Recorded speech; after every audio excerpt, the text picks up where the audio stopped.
A family secretly planned to claim a woman's home for her sister, but her bold stand exposed their scheme, sparking a fight for personal freedom. My name is Rachel. I'm 31 years old and currently a financial advisor at an investment firm in Seattle. I don't like showing off. I hate waste, and I absolutely never live beyond my means. My coworkers like to joke that I'm the woman who lives inside a spreadsheet, but I don't mind because I know that every dollar I save today is the foundation of the freedom I'll have tomorrow. I'm the youngest of two sisters. My older sister, Amanda, is 4 years older than me. If my childhood was like blank pages tucked away in a corner drawer, hers was a glossy comic book displayed right in the middle of the living room. Bright, celebrated, and constantly cherished. Amanda was always the center of attention. Golden hair, a dazzling smile, and a voice that could stop a room mid-conversation. My parents never admitted it, but the favoritism was always there, like a glossy coat over every decision made in our house. From the first bike, the overseas trip, to a high school graduation party that looked like a full-blown banquet, everything was for Amanda. Me? A quiet dinner with a as long as you pass kind of toast was considered enough. Amanda got married early, just a year after graduating college. Her husband, David, is a civil engineer in construction. They have 2 kids, Mia, who's 8, and Lucas, who's 5. Their small family currently lives in a 2-bedroom apartment downtown, where the sounds of traffic and complaints about rent rise like background noise every week.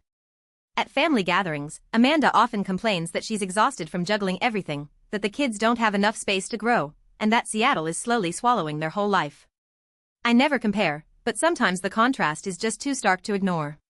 While they struggle with rising expenses, I, even living modestly, maintain a stable and peaceful life. I rent a small apartment in the suburbs owned by the parents of Sarah, my best friend from college. They rent it to me for half the market rate because they trust me, and I've never let them down. I spend most of my time at home. Working remotely became a routine after the pandemic. I love the quiet feeling of sitting in front of my laptop with a bookshelf of finance books behind me, a warm cup of tea to my right, and a window view of trees shifting with the seasons. I don't need much. I dream of a small house with a garden where I can grow herbs, listen to birds in the morning, and maybe bake on weekends. I spent nearly 7 years saving for that dream. No eating out more than 3 times a month. No shopping unless it's on the need list. No credit card debt. No buying a new car if the old one still works. I turned down fancy vacations for hiking trips through the Olympic Mountains. People call me an extreme minimalist, but I call it the freedom to choose. I've never blamed my parents for favoring Amanda. But I learned early on that if I didn't plan my life, no one else would. And that's exactly why when the dream of my own home started to feel within reach, I never expected the storm that followed. The one named my family.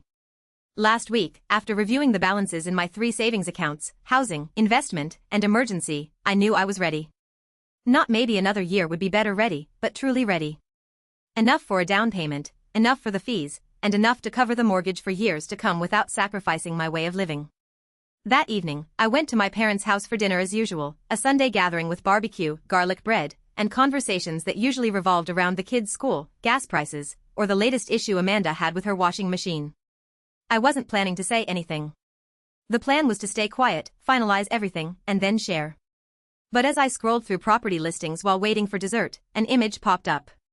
A little wooden house with a wide porch and a sun-drenched garden. And I couldn't help but smile. "What's making you smile like that?"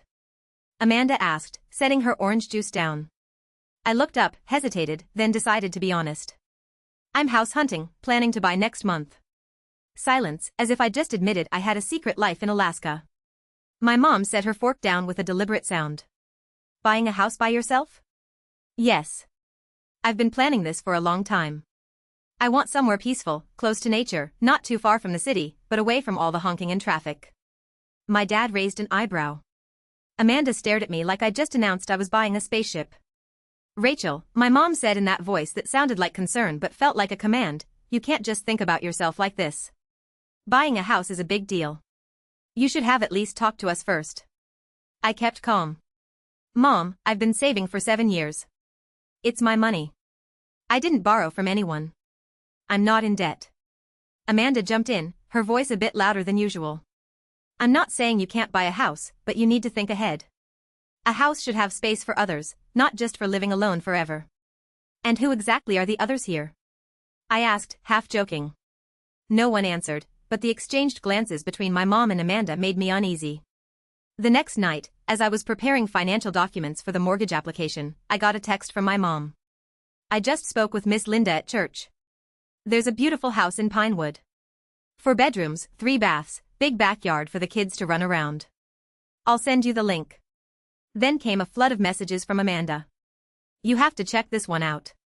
Great school district, supermarket nearby, even has a home office. If you get that place, we could visit more often.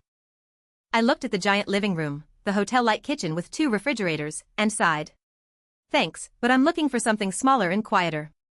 Amanda replied with just one word, why? I didn't respond. 3 days later, during lunch break, my mom called, excitement in her voice. Sweetie, I just saw the house on Oak Lane. The owners are moving soon. They're slashing the price. The master has a balcony and 2 small bedrooms, perfect for kids. You've got to see it. I closed my eyes for a second and replied as gently as I could. Mom, I really don't need that much space. I don't have kids, and I'm not planning to have anyone move in. All day, you'll want to, she argued. And even if not, Amanda and the kids could come stay on weekends. They need the space, an apartment is way too cramped. That's when it hit me. The pieces fell into place, the hints, the exchanged looks at dinner, the family-friendly listings. None of it was random. They didn't just want me to buy a house. They wanted me to buy one for them. And I knew if I stayed silent, if I went along just to avoid upsetting anyone, I'd be giving up the most precious thing I'd built my entire adult life. A life that was truly mine. I signed the contract for my dream home on a bright April morning. A 2-bedroom wooden house nestled among the pine trees north of Everett, about a 45-minute drive from downtown Seattle. A spacious backyard, a small greenhouse, and raised garden beds already in place. As I stepped onto the porch and took the keys from the former owner, I almost cried. Not out of sentiment, but because for the first time, I was choosing my life. No interference, no director. I kept it secret that whole week, planning to share it at Saturday dinner at my parents' as a happy surprise. I imagined a proud smile from Dad, a teary hug from Mom. But when I said the words, I bought a house, the entire room fell still. Amanda stiffly set her glass down, eyes fixed on me. You bought it? You mean you already signed everything? I nodded, giving a soft smile. Yes, last week. I'm moving in at the end of the month. My mom sat up straight, placing her hand on her chest like she'd just heard something earth-shattering. And how could you make that decision on your own? You know, we've been house hunting for you. I frowned, a cold shiver running down my spine. What do you mean? Who exactly? Amanda looked up, expressionless. David and me. We've thought this through. The house Mom picked is near the best elementary school in the area. Mia and Lucas would each have their own room. You don't need that much space. It's perfect. I laughed silently. Wait, you're all talking about that house as if I'd buy it so your entire family could move in? My dad calmly set down his fork, his voice low and firm. Rachel, you're the only one in the family who's financially stable right now. Helping each other is what family does. I turned to my mom. You feel the same? Her eyes didn't deny it. You live alone, work from home, have a steady income. Amanda's struggling in that tiny apartment. The kids don't have space. If you care about your sister, then I should give up my dream to support someone else's life, I cut in, my voice raspy. No one answered. David, who had been silent the entire dinner, sniffed slightly, like he had been dragged into this unwillingly. I can fix up the place, Rachel. If it's that 4-bedroom house, I could turn it into an ideal setup. No charge. I turned to Amanda. You know what? I actually thought you'd at least ask me, not assume, not make plans behind my back. I didn't think I needed to, Amanda shrugged. You're my sister. You're more than capable. I'm stuck. You have the kind of stability I've never had. I pushed my chair back and stood up. None of you ever asked what I wanted. And now that I finally have something I spent a decade building, you're staring me down like I'm selfish for not handing it over to the family. You're betraying us, Rachel, my mom said, her voice sharp as a blade. Janet on Oak Lane was willing to lower the price. Big house, safe neighborhood. Everyone's been planning for weeks. Just waiting on your yes. I stood still for a long moment, looking around the table with blame in one face, expectation in another, quiet disappointment in the rest. No one had asked, Rachel, are you happy? What do you want? I didn't buy a house to make room for someone else, I said slowly. I bought it because I wanted a home for myself, a life I chose. And you were all wrong to think you could just claim that without even asking. I grabbed my purse and headed for the door. Behind me, Amanda blurted, "You're tearing this family apart over a house." I stopped, my hand on the doorknob. It's not about a house. It's about finally being old enough to know who's living my life and who shouldn't be.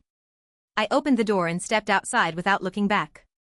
The air was crisp, but I felt warmer than I had in years, because for the first time, I wasn't asking for permission to be myself. I got back to my old apartment, feeling dazed, like I'd just walked out of a battle. The door shut behind me with a dry thud, sealing me off from the arguing, the accusatory stares, and the quiet disappointment clinging to every glance at that dinner table. I dropped my bag on the floor and didn't bother turning on the lights. In the blurry darkness, I stood motionless, my chest hollow, like everything had collapsed with no warning. My phone started vibrating less than 30 minutes later. First, it was my mom. 3 missed calls in a row, then a nearly half-page message, "You need to come to your senses. Family is family. This isn't a game.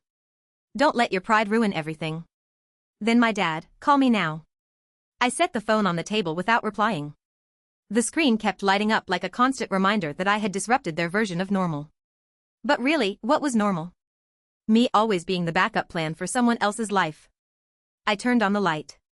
The warm yellow glow filled the small, tidy apartment I'd lived in for over 6 years.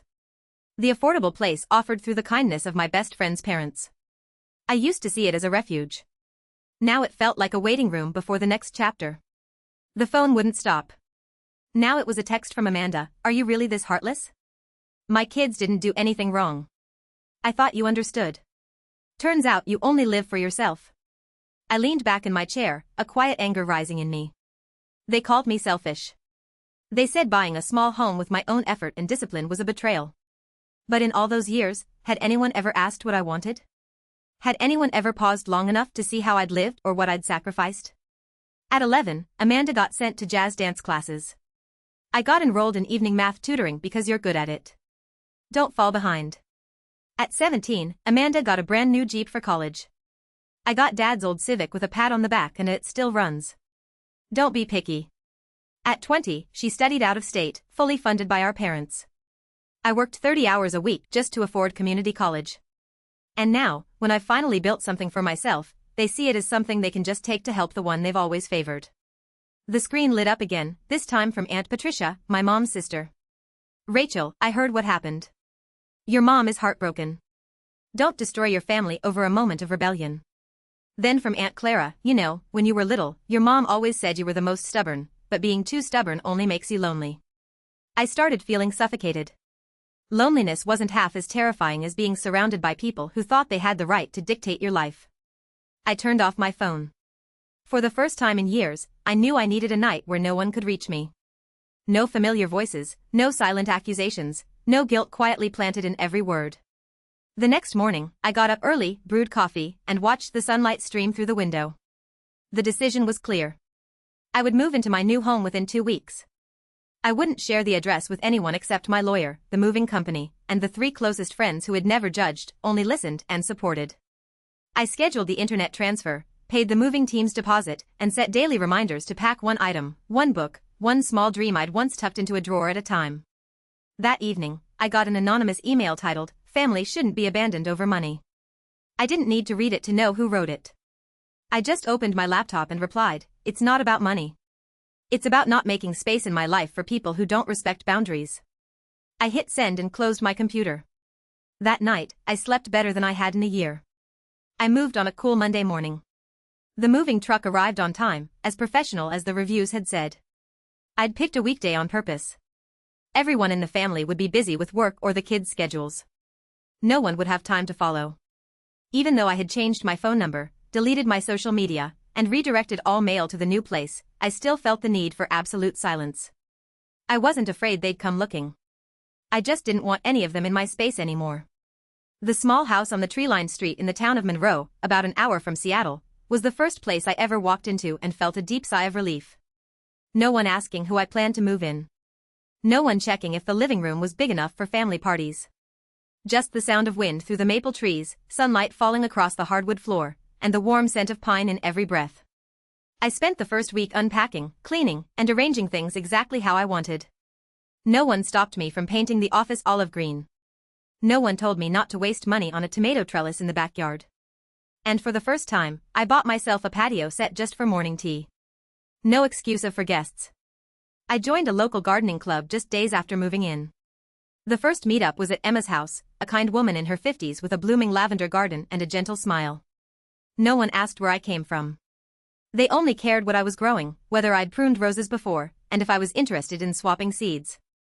I also met Ethan, a man about my age who works as a freelance landscape designer. He came to help me fix the irrigation system and trim back the branches that were blocking sunlight from my herb trellis.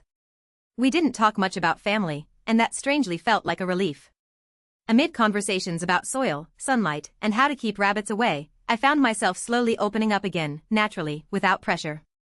Work was going better than ever. Remote work, free from stressful messages or passive-aggressive remarks, allowed me to focus and be more creative. A project I pitched to a major client got approved in just 1 week, something that had never happened before. My direct manager, Lisa, called to congratulate me and told me I'd be getting a raise along with a request to help train new hires. For the first time, I was being recognized not just for doing well, but for being me. Every Saturday, I rode my bike to the farmer's market downtown, picked out fresh vegetables, and chatted with familiar vendors. One time, I helped a little girl pick the right kind of onion her mom had written on a grocery list. Later, her mom invited me to join a local book club at the library. I said, yes, why not? No one there knew I'd once been called a traitor for not letting my sister move into my home. They just knew me as Rachel, the woman with thriving basil and surprisingly refined taste in books. Sometimes I still glimpsed photos of Amanda or my mom through the social media of old friends. Vague captions about selfish family members or pictures of the kids squeezed into a tiny room with comments like happy no matter what. I'd learned to scroll past them without feeling anything more than a slight frown because I'd stopped needing their validation. I don't know what the future holds, but I know this. I'm no longer the girl who bends herself into silence. No longer playing the role my family scripted for me. I chose me, and that's what saved me. One late autumn afternoon, while I was sitting by the window sorting seed packets for next spring, the doorbell rang. I thought it was Ethan or Emma, but when I looked through the peephole, I froze. Amanda. Her hair was loosely tied, eyes sunken, and she carried an old tote bag. Behind her stood Mia and Lucas, thinner than the last time I saw them. All three stood silently, not saying a word. I opened the door without speaking. The cold air rushed in with Amanda's hesitant breath. I wasn't sure I was still allowed to knock, she said, voice low and without blame, only exhaustion. I didn't invite them in, but I didn't send them away either. We stood there in tense silence for a few seconds. Then Mia quietly said, Aunt, Mommy said if we were good, we could see your flower garden. I crouched down and gently touched her head. I just planted some white chrysanthemums. Do you like those? She nodded. And just like that, they came in, not as welcomed guests, but as people who had lost that privilege and somehow found one last chance. Amanda didn't apologize right away. We drank tea in silence, watching the kids carefully explore the garden, as if afraid to disturb the fragile peace that wrapped around the house. Then she finally spoke, her voice barely above the wind. I thought you'd always be the one who takes it all, like before, like Mom taught us. But you're stronger than all of us. I looked at her, not as the favored child anymore, but as a mother, slowly realizing her own limits. I'm not strong, I said. I'm just tired of being treated like an obligation. Amanda nodded, her eyes red. I was wrong to think blood gave me the right to walk into your life without knocking. I didn't say I forgave her. I didn't accuse her either. Everything that needed saying had already been left behind. But I knew that didn't mean I'd forget. 3 weeks later, I took Mia and Lucas to the town's book fair. The kids buzzed around picking out children's books, and I spotted Ethan leading an art activity for kids under a maple tree.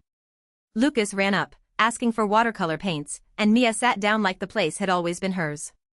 Ethan looked at me and smiled, a warmth and understanding in his eyes. These two look like they're already at home here, huh? I nodded. Looks like they've found their quiet corner. He didn't ask much. No one here asked about my past anymore. They only cared how I was living today. I started to realize the space around me wasn't just a house. Every basil plant, every carrot bed, every book on the wooden shelves was part of a life I had built with my own hands. Not for anyone else, for me. And for the people I chose to let in. Family, I realized, isn't just about shared blood. It's the people who respect your boundaries, the ones who knock before entering your heart, the ones who don't treat your kindness like a permanent obligation. Emma invited me to join her for the upcoming winter festival. The library book club nominated me to host next month's meeting. And Ethan, he didn't say much, but sometimes he left a basket of oranges at my door with a little note, picked this morning. Stay warm with fresh juice. I smiled every time I saw it, and inside I felt full.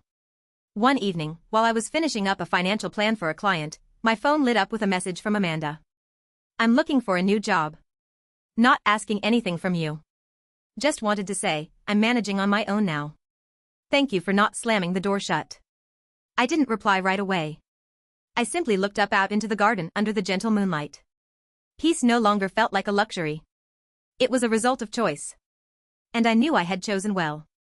Family can be born of blood.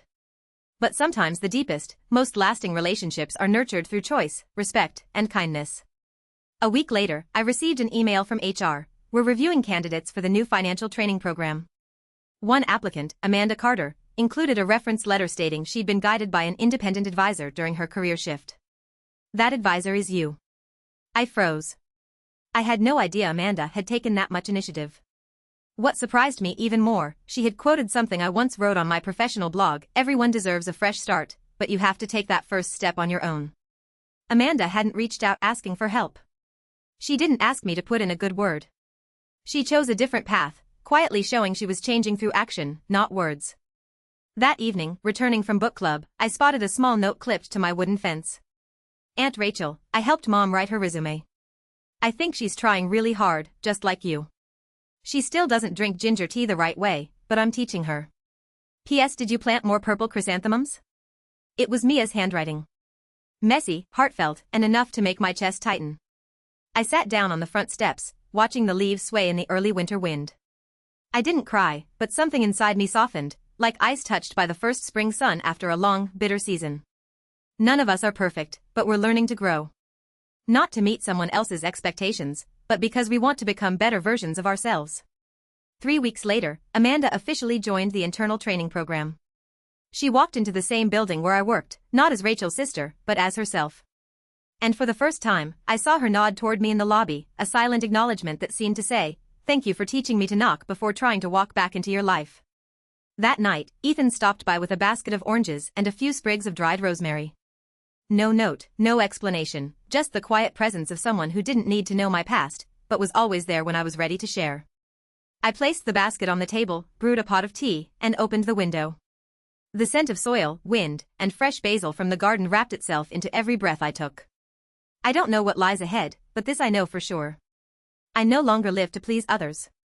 I live to be true to myself and to leave the door open only for those who know how to knock with humility.